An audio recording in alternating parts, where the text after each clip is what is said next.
Hello students, आज आप लोगों की 13th क्लास है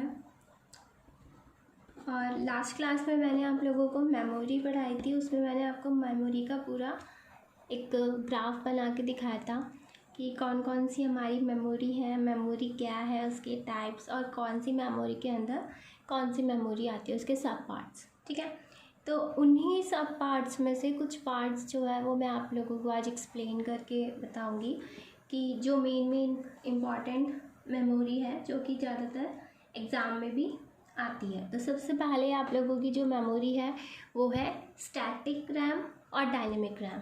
ठीक है, रैम के ही सब पार्ट्स हैं ये, static RAM and dynamic RAM.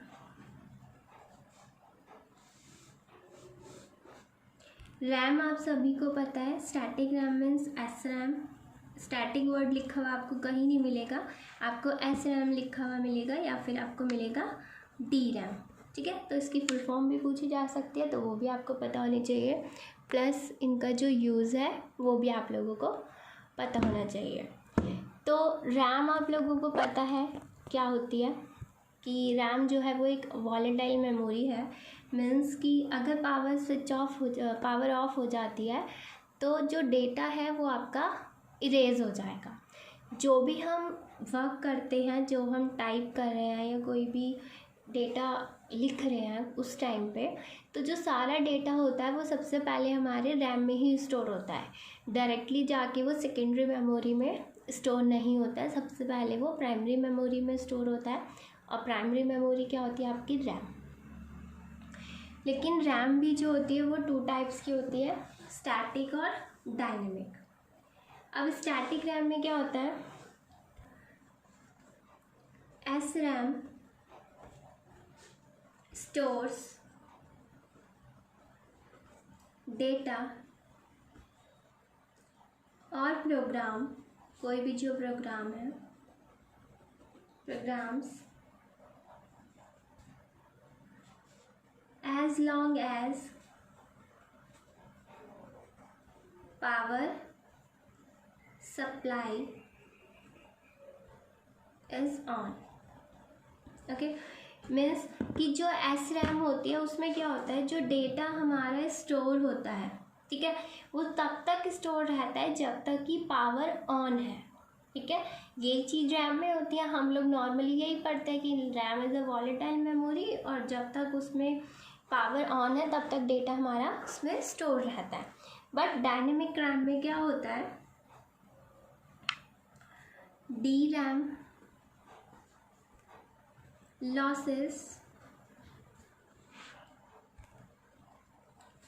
its stored information in very short time, even though power supply is on। Means कि जो डायनेमिक रैम होती है उसके अंदर डेटा जो है वो बहुत कम टाइम के लिए स्टोर होता है। यानी कि अगर पावर ऑन है, आप सिस्टम पे काम कर रहे हो, सिस्टम ऑन है, सब कुछ है, बट उसके बाद भी जो डेटा होता है वो थोड़े टाइम के लिए ही डायनेमिक रैम में जो है स्टोर होता है और उसके बाद क्या होता है, वो खुद से ही इरेज हो जाता है। वो क्यों हो जाता है, कैसे होता है? रिफ़्रेश हो जाता है। रिफ़्रेश का मतलब ये होता है कि पुराना डेटा आपका इरेज हो गया, न्यू डेटा आ गया, तो रिफ़्रेश हो जाता है। तो वो कैसे होता है, क्यों होता है, ये मैं आपको आगे बताऊंगी। फर्स्ट पॉइंट आपका यही है कि जो स्टैटिक रैम होती है उसके अंदर डेटा हमारा तब तक स्टोर रहता है जब तक कि पावर ऑन है।